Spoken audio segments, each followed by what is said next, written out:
doing, everybody? This is your man, Young Squalla, and I have another episode for you. Today we have a very special guest. If you can introduce yourself. What's going on, everybody? My name is Lucas. I'm currently a public defender in the state of California. In my free time, I'm also the host and creator of podcast Members of the Jury. I'm a very big advocate in criminal justice reform. And as a public defender, I'm in the trenches of justice every single day. So I really feel like I come from a position of privilege to say what I feel works and what doesn't work. And looking forward to having a conversation today. Cool. So specifically, why I have you on here today, I want to really talk about the justices, the injustices of the legal system, because there's some cases where somebody might do something. Okay, let's do this now. Let's use a car accident, for example. There may be one person who does a car accident and maybe they're trying to hurt the person, right? Then they get maybe a year in jail, maybe. I'm just example. I really don't know whatever that is. But they'll get a year in jail. Where another person may do the same exact thing and get 10 years in jail. You know what I'm saying? So I just want to understand and help my audience understand the reason behind some of these things and how we can overcome them, and maybe learn just have the basic knowledge of what to do, what not to do, type of thing. And that's absolutely so. I mean, I think that the most complex part about the criminal justice system is that there's so many different variables that come into play in any specific case. To look at that example specifically, you know, there's a kind of the broad picture of there was a car accident that resulted in someone's death, and then here are the two kind of distinguishing sentences. But where my brain automatically goes is to, okay, what were the circumstances of that car accident? Was one of the drivers intoxicated? Was the other driver not? Was there speeding? Was there some type of just disregard for human life, or was it truly an unfortunate consequence of just driving a motor vehicle, as they weigh multiple tons, they're going at fast rate of speeds, and that is something that can happen each and every time we get into a car. So that's one of the first things that I think would be analyzed is kind of the direct set of circumstances of a case, and essentially, like you were kind of pointing that to, was there certain criminal intent involved? Was there really bad and malice thinking of the individual who committed the crime? So that's first and foremost. I think secondarily, then what gets looked at too is someone's criminal history. Is this their first time being arrested, or have they have a history of being arrested? And if they have a history of being arrested, what is it for? Is it a lot of prior violence crimes? Is it more substance related? Again, does that substance related history connect to the current crime? So there's a lot of moving parts that get analyzed right away, but I would say, the immediate facts of a case and someone's criminal history are going to be the first two things that put someone's possible sentence range into perspective. Okay. Now we're using that same example.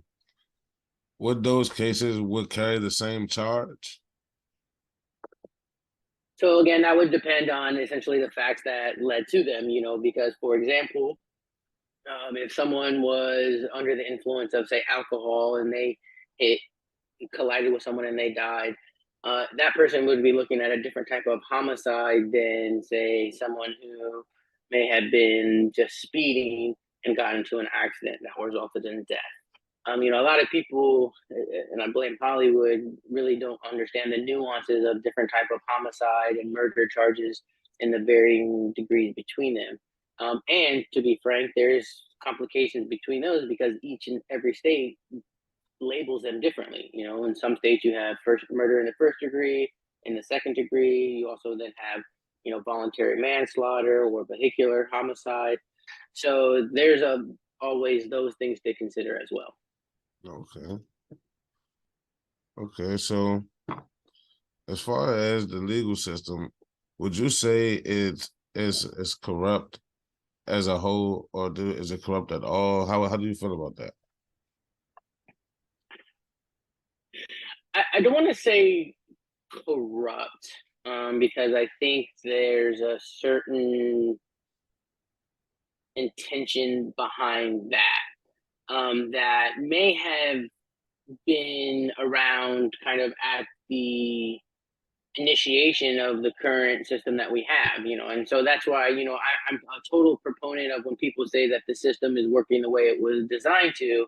I, I'm a full believer in that because I think that it was designed in a way to protect certain demographic of people, whether it be, your white evangelicals or just your communities of wealth, because a lot of things that are designated crime primarily affect, communities of color or those communities of poverty. Right. So as far as the like, well, so I'm saying the word corrupt, but so when I mean like it's certain things like that the I guess the headlines would push promote. You see certain things like the Meek Mill situation, if you're familiar with that, Hmm. and then you see Young Thug going through what he's going through. So it's like I know it's two totally different situations, two separate judges and everything. That's what I try to. I'm just it's like I remember, like it's not. If it was the same judge doing the same thing every time, then I mean that's something different. But you have two different. You know what I'm saying? Like Hmm. how do you feel about that type of deal? So I think that's the unfortunate part, and there's definitely plenty of data out there that suggests that unfortunately, prejudice based on race definitely exists in our criminal justice system and how it affects those who are involved, whether they're on probation or even when they're looking at certain charges. I mean, most people should be aware how, crack and cocaine, albeit from the same substance and foundation, carry drastically different charges. And there's also the data to support is because a certain demographic, primarily white individuals, tended to possess cocaine in its pure form, but those communities of color generally carried crack cocaine. And albeit it be the same, you would see that those who was in possession of crack cocaine would see substantially more time on a sentence. And, quite frankly, although I think probation can add some benefits to an individual's life, I think probation is one of the reasons the probationary system in America is one of the things that keep people in the revolving door and keep recidivism rates high because what people don't realize is that people can have certain terms and conditions placed upon them that aren't necessarily things that are unlawful. And so then if they do these things that aren't necessarily crimes, it can still result in them being sent to prison. That's specifically what happened to Meek Mills. His was basically like should have been a traffic citation, but Right. because that could be deemed as violating a law, which a term of condition is of probation is you can't violate any laws. All of a sudden, he sees himself being sent to prison over a very technical and minor violation, and once he's back into prison, it's crime you for a reason. Yeah, that's a sad. It's a sad thing to see sometimes because you see some people they'll be one way, go through the situation, and come out and really try to turn their life around or something, and then something like that'll happen. It's like Oh, that's countless times, and it's the smallest things that people get. I mean, by all other standards, they're doing well, they're working, they're providing, and again, but for being on probation, they would be able to do this activity. It's just having that oversight is what makes it unfair, in my opinion. I think that I'm totally for, like I said, certain components of probation, especially an alternative to going into custody, because I think that right. mass incarceration is a bigger issue. But Oh at the yeah, same time, I think that if someone's going to be on probation, they should still have certain rights and liberties afforded to them, just like anybody else who's not currently incarcerated. right. So how effective do you think today's justice system really is?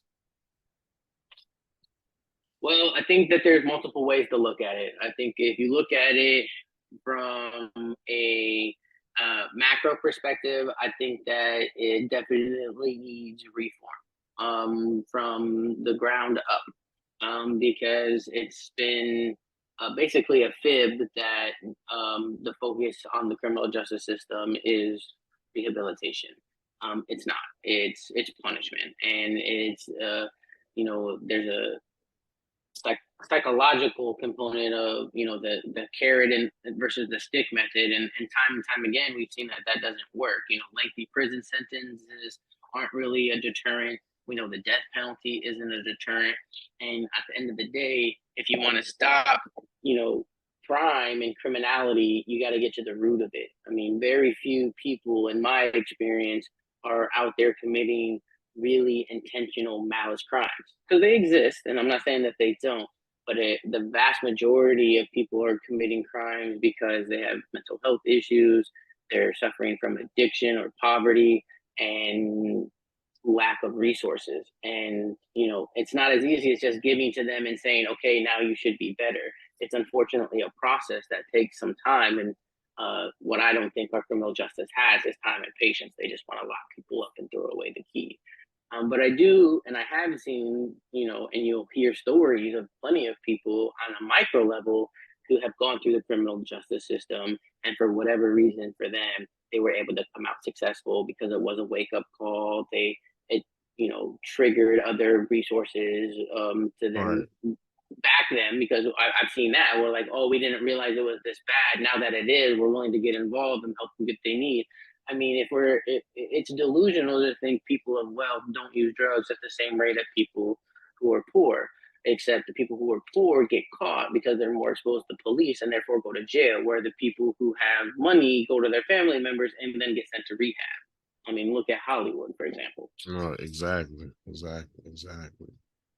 So, in, in your opinion, the justice system. So, how can you fix? How do you think we can do better with the justice system as far as correcting? Like they call once you go, if you go to court, you go through the system. You go to a place called a correctional facility. So basically what I'm trying to say is, how can we make the correctional facility actually correct, or maybe like, you get what I'm trying to say? Yeah, I think the prison system definitely needs reformed as well. I have one of my episodes, I speak to a mental health clinician who talks about how in certain counties across the country they're trying to focus on mental health facilities, and these are essentially residential facilities, so individuals are still confined behind to certain parameters, but it's not your traditional prison and jail like setting, and so it enables them to then focus on the root as to and cause as to why that individual has resulted to crime, basically. Right. Your computer joined in. I might have on accident. Well, let me see. That's cool. The words or whatever. If I can jump on it. Oh, I just restarted. Might have his own today. That's cool, man. Yeah. Do you want me to switch over to my computer? Yeah, that'll be cool. It's up to you. Okay. Yeah, that's cool. So I'll go ahead and pause the thing and Recording. Okay. yeah, Yeah, we'll I'll talk jump over real about quick. it. All right. So I pick up where we left off. We were talking about the correctional facilities and how we can make them better and stronger and make them actually help people make a turn for the better. Yeah, and so they need to be surrounded by mental health and clinicians and social workers, not correctional officers who oftentimes have an ego and a power trip and are have the mindset of I'm watched over or a caged animal. And look, again, I understand that in the current system that we have, there's a need for them to be on guard. There's a need for them to potentially be concerned that they could be overwhelmed. There's a terrible ratio for them. They have violent individuals mixed in with non-violent. And so if we did a better job of really focusing on, okay, does someone fit the criteria in the desired pathway of rehabilitation, or are they one of those individuals who is intent on being violent? There's a way to separate them to not. But right now, the current system is just so focused on profits off of prisoners that That's what I thought it was. yeah, that there's no focus on there's no focus on the primary purpose that got them there. They just see them as a number, as a body, as an ends to means to make that dollar. And I don't mean to keep plugging it, it just happens to be right on brand. But I specifically did an episode on members of the jury about profiting off of prisoners, where we break down that individuals are paid at most 15 cents on the hour. But as terrible as that sounds, where they really get you is the price gouging on the commissary. A stick of deodorant might cost $2.99 in the store, but at the prison it's going to be $6.99, and the $6.99 at $15 or 15 cents an hour, it's going to take you a month just to do that. And so when they price gouge on just your basic hygienes, it's like how you lose your sense of who you are, of being a human, of being a person. And then you lose the reason to rehabilitate yourself. And so it's this sick, twisted game about dollars that I think really needs to be uprooted and no longer be the focus. Yeah, I'm glad you just talked about that, because it jogged my mind about something I heard. I don't know if it's true. I'm going to see if you heard it too. So is it true that once you are incarcerated, you hand over 100% of your legal rights, meaning you are now property of whatever state or property of the country, in forms of that they can use you in whatever way that they kind of so please, as far as labor-wise, making you a slave? Is that true? Yeah, so I mean, again, that's going to be state specific. That's why I feel terrible for individuals who find themselves living in the South, because yeah, absolutely, that is, if you look at the 13th Amendment of the Constitution, forced labor is actually it's written in the 13th Amendment that it's an exception if as part of a punishment and to those who are incarcerated. And I think there are certain parameters, obviously, about that. Again, there is no slave labor anymore, but certain states definitely flirt with what should and should not be acceptable. I think in my experience, again, in California, again, it doesn't necessarily so much apply to incarcerated individuals, but I know that there's a component of like community service, which you're picking up trash on the side of the highways, and some people might construe that as a type of slave labor. There's obviously physical exceptions to that if you suffer from some types of physical ailments where you really can't do that, and courts, in my experience, are really lenient and giving you alternatives to that. But that's really going to be a state specific thing. I remember back in November in the election cycle, that was really prominent in the news, where different states were actually having that on the ballot, whether or not that their state should get rid of any type of forced labor as a punishment for those incarcerated. But it's really sad that people, still flirt that line and think that just because someone is convicted of a crime that they then become property. That's I think to be part of the problem. Yeah. So in those certain states that do hover around the borderline of slave labor, like what are the chances of a person actually being rehabilitated into, like, to making a turn for the better if they're stuck going in that process?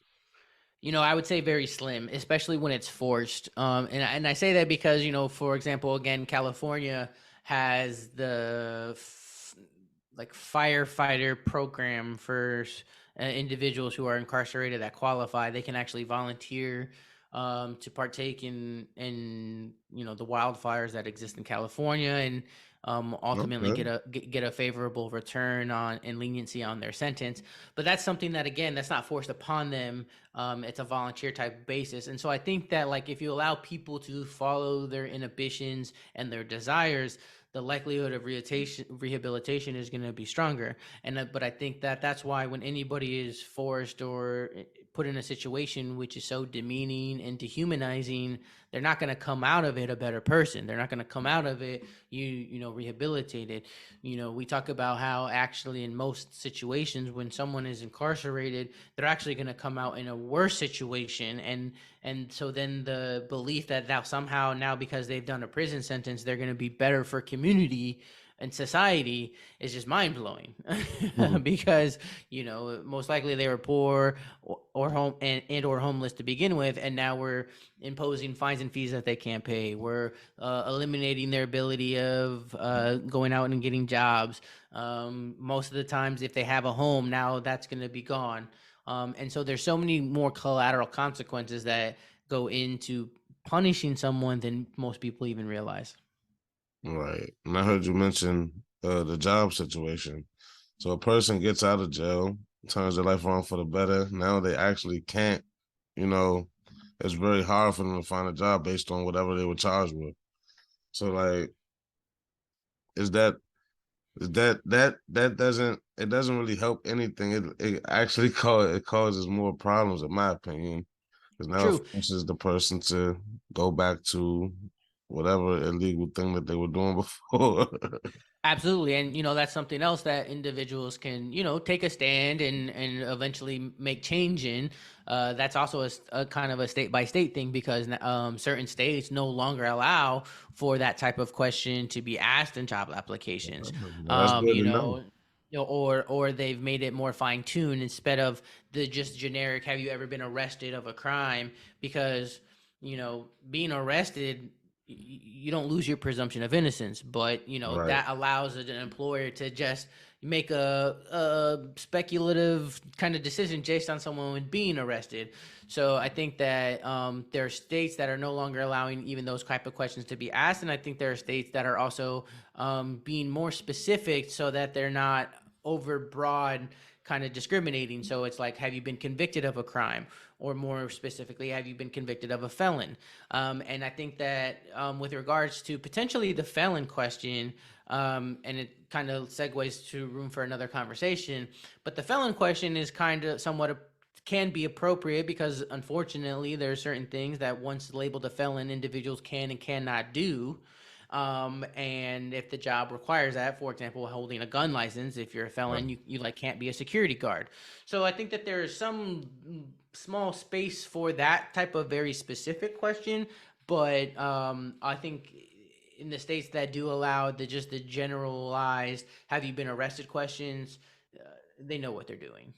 And it's just discriminating on, again, people of color and individuals who have been poor, because those are the ones who are disproportionately arrested. Again, because we're not even talking about convictions. Right. Yeah, that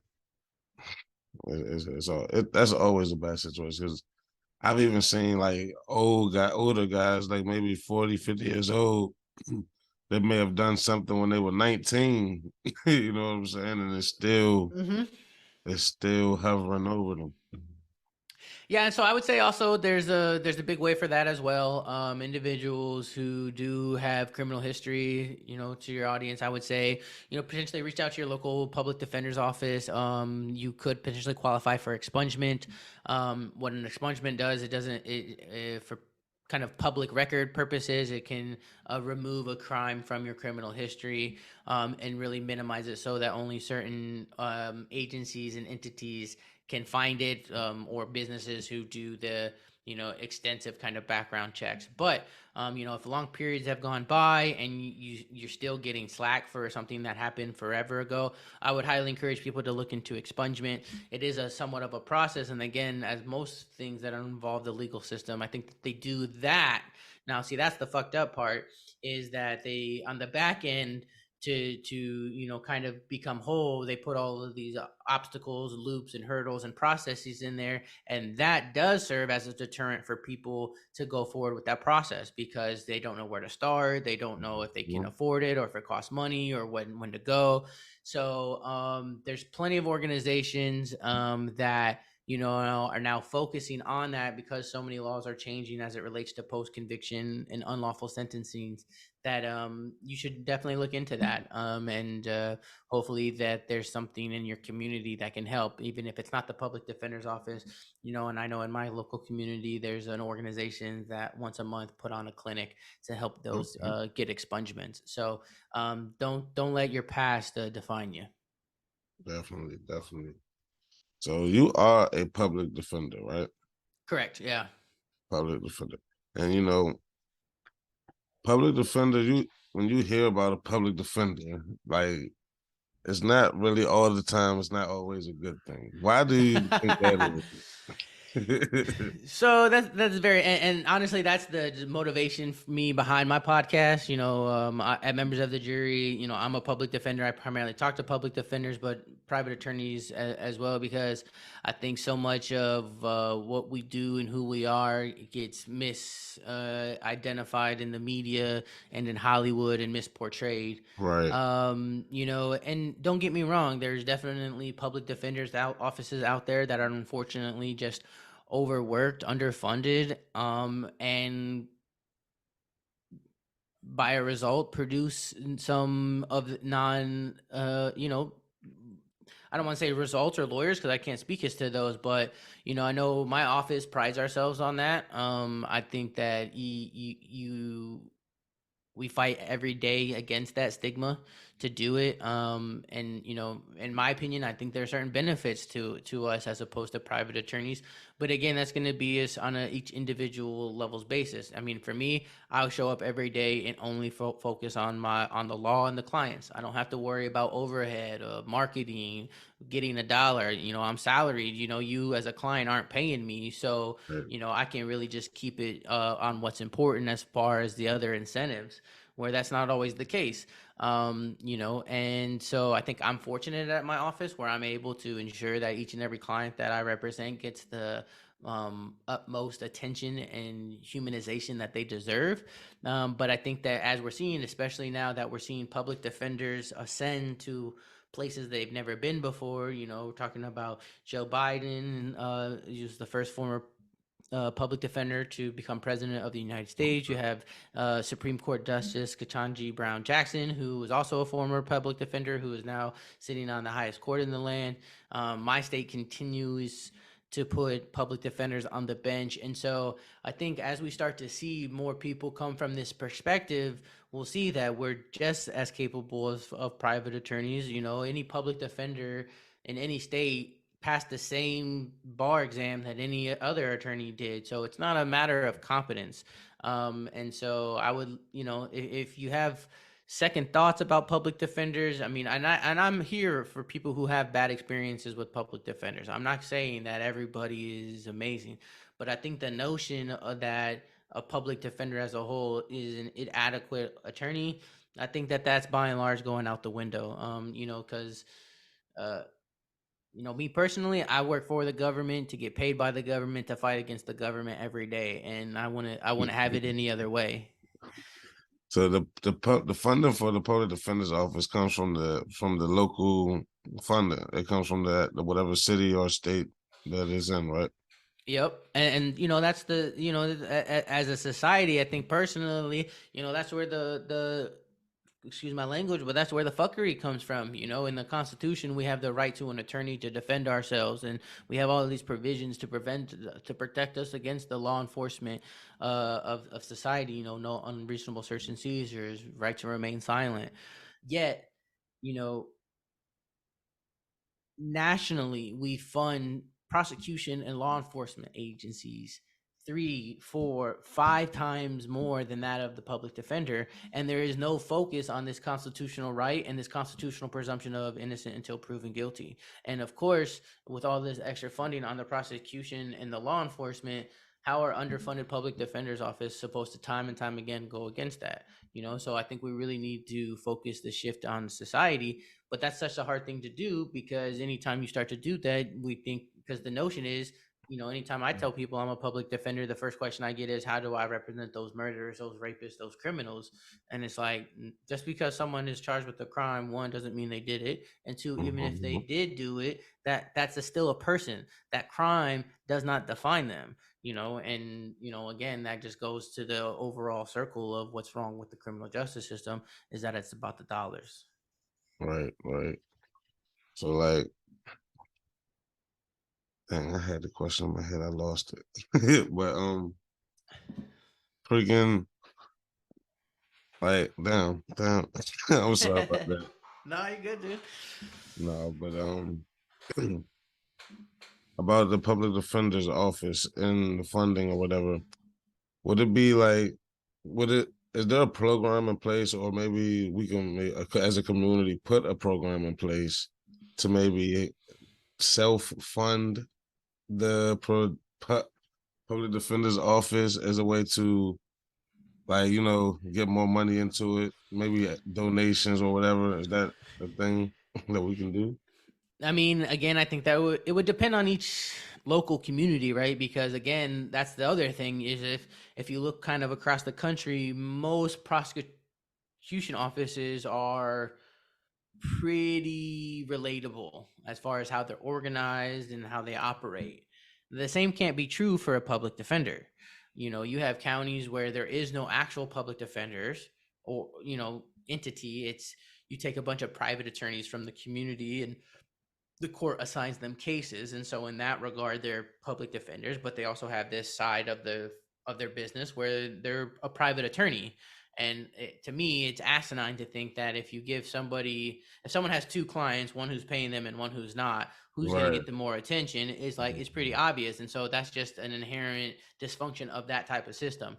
So one, first and foremost, I think that there should be more of a nationalized type of concept as it relates to public defenders, one similar to the one that I have, which is a county entity, which is paid for by taxpayers, which has an appointed person. It's not an elected position like the district attorney's office, although I would support it if it was.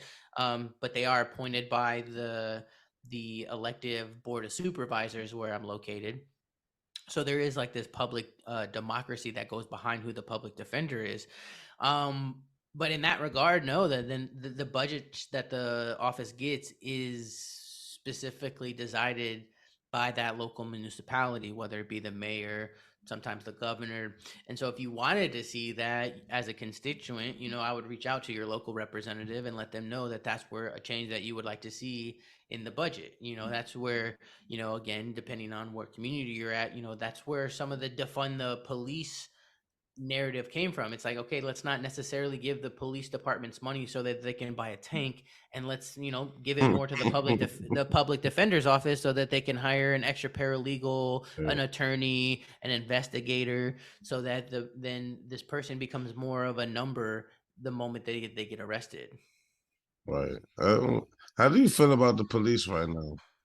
Like, we've still noticed all of the police over the past few years, and all of the bad instances that happen, or the bad instances that get blown up, I guess. I'm pretty sure there are good things that happen, but we see a lot of the bad happening. Yeah, no, now, I mean, like, don't get me wrong. I'm not quite at the state where I'm an abolitionist. I'm not going to front and say, like, I don't want any police in any community, Right. because I don't necessarily want to fend for myself in those situations. However, I don't think we need as many police. I don't think we need police wearing as many hats. Police officers, um, you know, should only be called in certain situations. Not every emergency, in my opinion, needs the existence of a police officer. And so, again, that was also part of the defund the police. Instead of giving them money to, buy other military situations for their department, maybe let's fund more social workers. And so instead of having two cops show up right around in a patrol car, we have a social worker and a cop, or a mental health clinician and a cop, so that the appropriate assessment can be done on scene without it having to escalate. Because so time and time again, when you see and the body worn cameras and all the national news, it's a double-edged sword, because it's like, yes, it puts it on the tension, but then it escalates the tension, and so then officers are Mhm. quote unquote finding themselves more justified to be in this fear from the national pushback and the intention. And so you got to root out the bad cops. You need a nationalized database that collects officers who engage in misconduct, who get consequences. Because as it stands right now, you could literally be fired from one department, move to a different jurisdiction, and get hired Yeah. without any kind of trail following you. Yep. And no other major career profession in the United States is like that. Medical doctors wouldn't be able to lose their medical license in one state and go practice in another. Lawyers wouldn't. Most licenses wouldn't have that nationalized database to allow for accountability if there is misconduct that is used with that license. And I think law enforcement should be given no difference. They're given a license to kill in a sense, and they're given a license to take Yeah. away people's freedoms. There should be more accountability when they fuck up in those regards. Definitely should. But We should also end we should also end qualified immunity. Explain qualified immunity. Well, basically, qualified immunity exists to government actors who, in the course of their essential duties, can't then be personally prosecuted for any misconduct. I think it should also be removed from prosecutors. Repeat that again. So basically, qualified immunity is that when individuals are working as government actors in the course of their duties, that if they engage in misconduct, and there's case laws that allow for one to essentially lose the protection of qualified immunity depending on the specific facts of the case. But most generally it says that, like, if you're more or less within the confines of your duty as a government actor and you're acting as a government actor, you then cannot be personally held responsible for the wrongdoing, which is why oftentimes these officers don't even get prosecuted because they're under the protection of qualified immunity.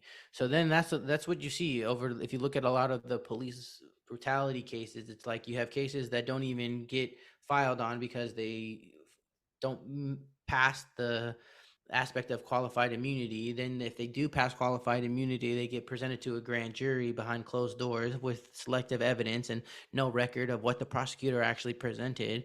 And most of the time those don't end up back with suggestions of indictments. But then you also have indictments in the rare situations that then either get acquitted or not guilty. So there's a whole systemic multiple layer protection as it relates to officers and like prosecutors too.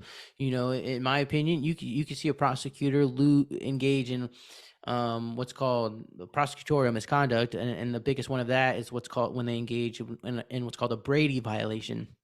What a Brady violation is that anybody who's charged with a crime is entitled to evidence that is exculpatory, that could basically suggest that they didn't do the alleged crime. And it's a prosecutor's mandate. A prosecutor is mandated to turn over any and all possible Brady material. And you see time and time again that doesn't happen because various reasons. Number one being that as a prosecutor, they're not defensive minded, so they're not necessarily going to know all of the intricacies and techniques of defending a case and how to use certain pieces of evidence, so they might not see its Brady value. So that's not necessarily malicious, right? But that can happen, and then there's remedies for that. But then you do have malicious Brady violations where prosecutors hide evidence, they don't turn it over, and at the end of the day, some of them, depending on the egregiousness, can lose their license. But if they don't lose their license, they just get fired and become defense attorneys. But they can't then be sued.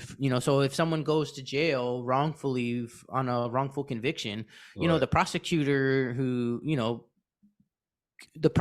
was responsible for that can't then be held responsible personally, despite them essentially being responsible for that person losing their liberty and freedom for however long they were incarcerated for.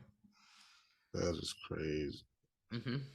So that rule initially puts them way above the law.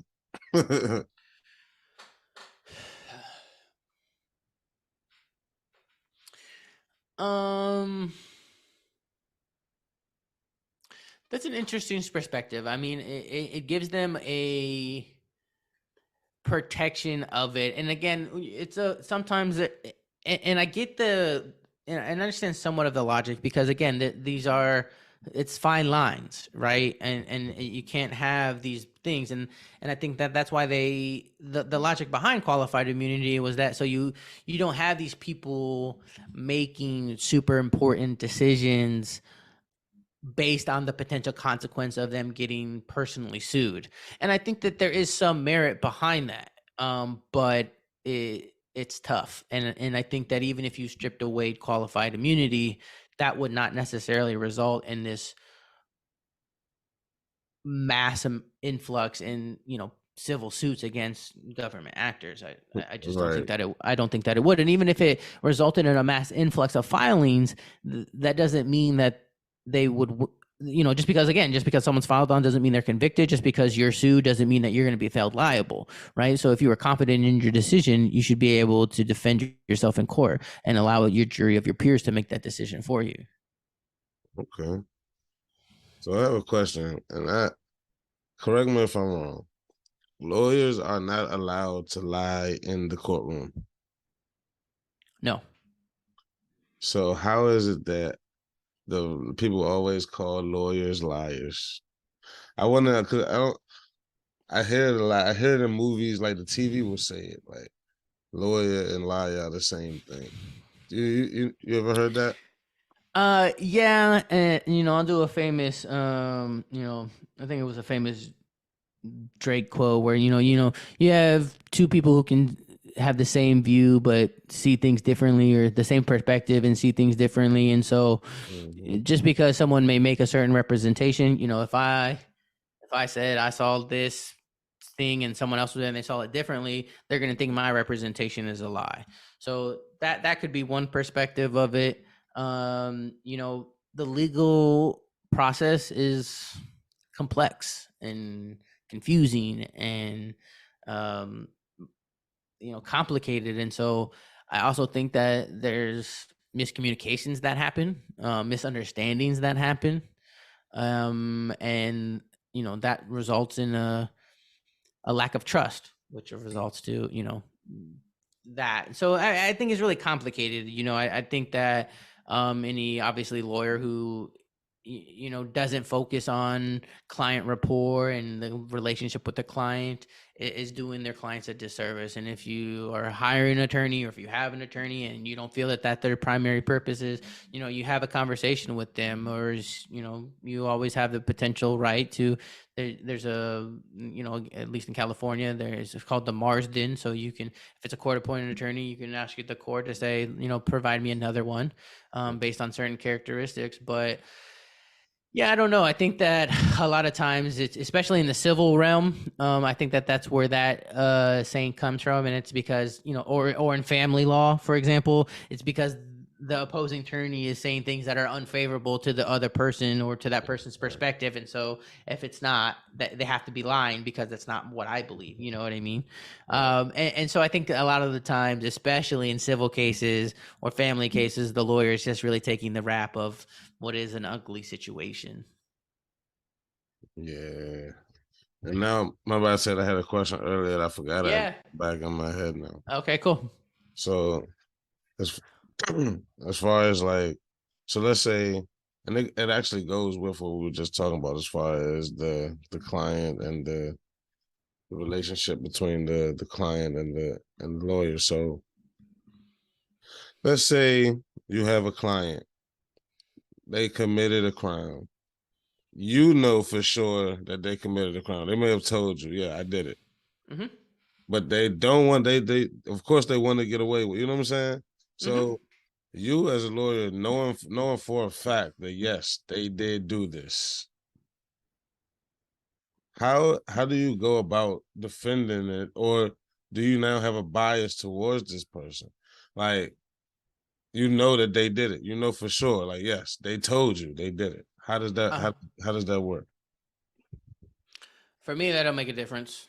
I think that's one of the biggest kind of misconceptions that a lot of people have about defense attorneys as a whole, is that our primary job and purpose is to get a not guilty for our clients. And although that's definitely a desire, I wouldn't say that's necessarily our primary job. the way that I define my job as a criminal defense attorney by way of a public defender is that I'm a gatekeeper to justice. Right. Okay. My job is to ensure that the prosecution is doing their job correctly and abiding by all laws, that the law enforcement officers involved in the case did their job correctly and abided by all laws, and that the judge is also doing the same, giving my client a fair and impartial trial and fairly applying the laws. And at the end of the day, my job is to ensure that that's what my client received, was a fair and impartial trial. And if the prosecution can prove that he did it, albeit that's the result of it. But my job is to make sure that that's it. And, that's what I'm doing. I'm there to hold them to their burden, poke holes in their case and see where it sticks. I'm not doing anything unethical or shisty or shady just so that my client can obtain a not guilty verdict. And I think that's most defense attorneys' point of view. And that's why most attorneys will tell you they don't even ask, because it doesn't really matter. Like, whether you did or didn't, that's here nor there. What can they prove, Okay. Cool. So I don't really have too much more going on to ask about. Did you have anything else you wanted to add on? No, I'll just say that, going back to the whole public defender notion, I really encourage people to change their perspective and open up their minds. If they want to hear some amazing and badass trial stories, I'll send you my podcast show link. I encourage you to put it in the show notes and check it out. We have people who acquitted murders, people who acquitted domestic violence, restraining orders. We also just break down on different topics like we did here, but more in depth on how to really obtain a better criminal justice system, because I think the best way to do it is through knowledge and conversations. And especially we're for the forbidden side. People don't want you to know that we're proving that the law enforcement engage in unlawful activities and illegal searches and police brutalities, and that prosecution's offices aren't meeting their burdens and are potentially taking the life and liberties of innocent people. So, I would just say don't believe everything you see in Hollywood, and just base your experience on your own. And, if you find the show and you have your own personal comments or questions about the criminal justice system, I always love having these conversations. So don't hesitate to reach out. Cool. Appreciate you, man. So I always ask all my guests this: how do you feel about the today's episode? Man, I enjoyed it. I'm a fan of always, I'm a new podcaster myself, so I always like reaching out and getting exposure on other shows to see how podcasters are doing it, and what type of things I like or dislike from those shows to see how I can incorporate them on. And again, I always like I said, having these conversations are really meaningful and passionate to me. That's why I do what I do. And so anytime I'm able to engage in an open dialogue about that and spread my knowledge and awareness, I can't complain about that time. So I really appreciate you reaching out and us connecting and us being able to put on this show. Definitely. I appreciate you, man. So one time, can you give the audience where they can find you? Any links you want to promote, you send them to me. I'll put them in the description. I also put your social media in the description as well. No, I appreciate you, man. Yeah, it's really just members of the jury on most platforms, or at MOTJ podcast. On any podcast player, Spotify, Apple Podcasts, Google Podcasts, you can find me there. Again, I just really appreciate the opportunity. Definitely appreciate you, man. All right, man. Take care. You too.